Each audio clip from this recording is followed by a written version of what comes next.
তো আমি আজকে আমার রুম নিয়ে কথা বলবো। কথা হচ্ছে আজকে কিছু সত্য কথা বলি তোমাদের এই মালয়েশিয়ার ব্যাপারে। তো আমাদের রুম দেখতেছো, আমি মাত্র ডিউটি শেষ করে আসলাম।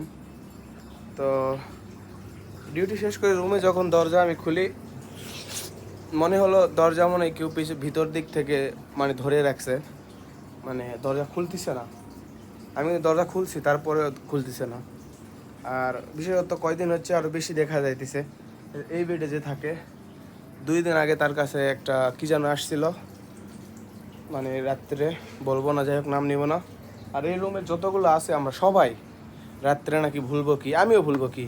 আমি যখন ঘুমাই, এই যদি জেগে থাকে এই বেডের লোক, যদি ওই বেডের লোক যদি জেগে থাকে, বলে যে তুই ভুলবো কিস, তুই এটা করিস ওটা করিস। সবাই এই রুমের প্রত্যেকে, বুঝতে পারছেন? মানে এটা কেন হইতেছে আমি বুঝতে পারতেছি না। আমার সাথে আমার এরকম হয়নি কখনো। এই রুমে আসার পরে এসব আমি ফেস করতেছি। একবার আমি রুমে একা, ভয় লাগতেছে আমার প্রচুর।